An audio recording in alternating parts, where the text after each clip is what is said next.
Hey, it's Mr. Shrum, and I'm going to go over the mastery test questions for the second law of thermodynamics. And the first one on my little teacher key is dealing with the probabilistic definition of entropy. So we're going to use this equation for entropy. And we are given the values already.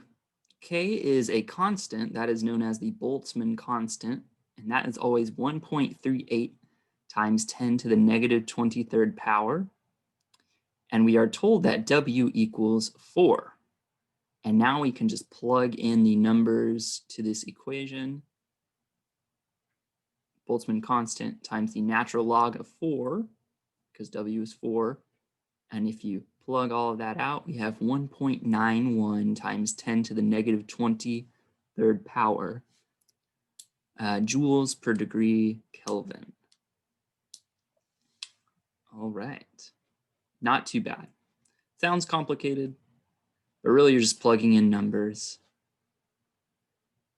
And then we have question 2, perpetual motion. Why is perpetual motion not possible? Well, some energy is always lost in conversion, and it will eventually stop. Energy can only be used so much before it is unusable. And each time you have one energy, and then you convert that into energy, and then heat, which is unusable.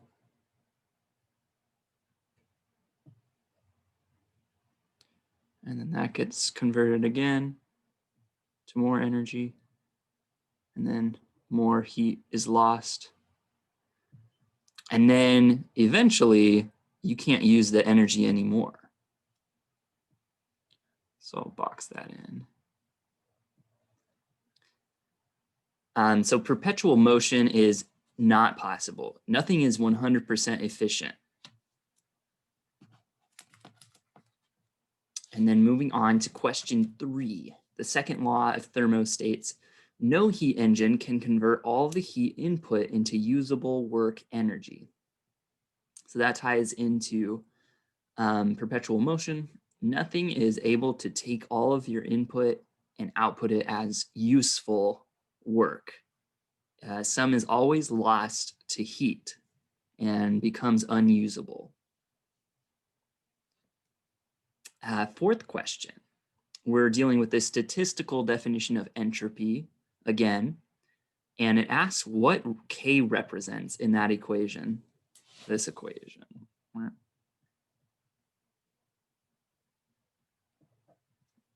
So what does K mean here? Well, K is a constant. That number is always the same in the equation. And it's called the Boltzmann constant, 1.38 times 10 to the negative 23rd power joules per degree Kelvin. Yeah.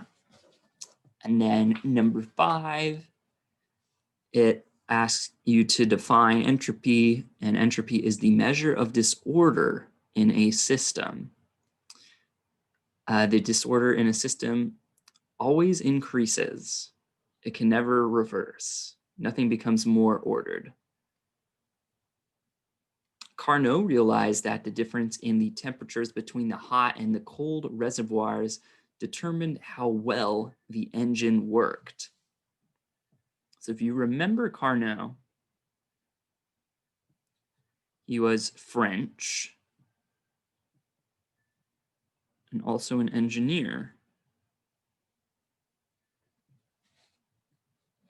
He designed a perfect engine, and we now call that the Carnot engine, that is 100% efficient. Now, this is a theoretical. It only exists perfectly in the theoretical world. And then we measure we measure the real world against it.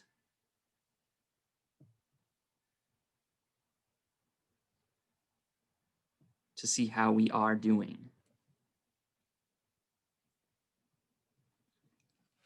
But he was the one to realize that the larger the difference between the reservoirs, the more efficient and the more energy that could be used.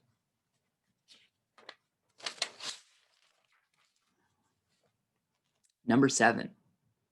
So we are told if, or we're asked, if 425 joules are absorbed from the higher temperature reservoir and 295 joules of that is passed on to the lower temperature. Let me see. Passed onto the lower temperature reservoir. How much work has been done by the system? So if you want to illustrate this, we have the hot reservoir at 425 joules. There's our engine. And then we have the cold reservoir over here. And so the hot energy moves towards the cold. And between that is the engine that can use work. And to find the work, we use this equation because work is the difference between the input and output heat, okay? So we are inputting 425 joules and we measure the cold reservoir, 295 joules comes out. So the rest is being used for work. And we can use that equation here.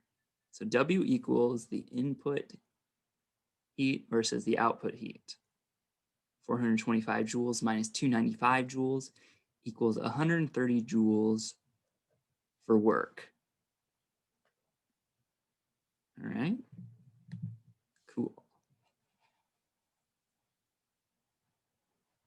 Number 8, if a running system has a total change in heat of 295 joules and its running temperature is at 402 Kelvin, what is the entropy? So now we're using this equation. This is the thermodynamic definition of entropy. And delta S equals the change in heat. Delta Q, we're told, is 295 joules. And then its running temperature, absolute temperature, is 402 Kelvin. So we're just plugging in those numbers. 295 joules divided by 402 Kelvin, degrees Kelvin.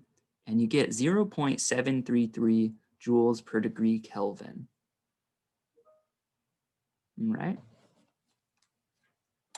Excellent. Last 2 questions coming up.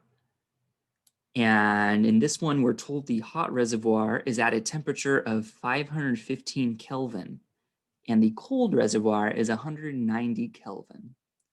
What is the maximum efficiency of the system? We can use this equation here for the efficiency. And that is the difference between the temperatures of the hot and cold reservoir divided by the temperature of the hot reservoir.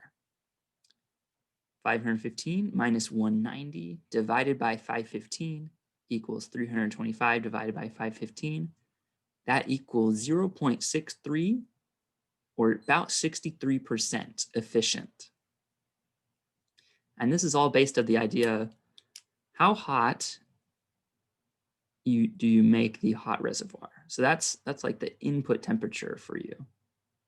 And how much can you use from the hot and cold reservoir to actually do what you want to do? So about 63%. You can use 63% of the energy. And then lastly, the heat engine is described described as a system that converts thermal energy into other useful forms of energy.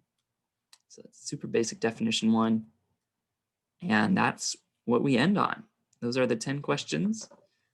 And if you have any more questions for me, ask them in Canvas. And good luck with everything. Have a great rest of your day, week, and I will see you next time. Bye-bye.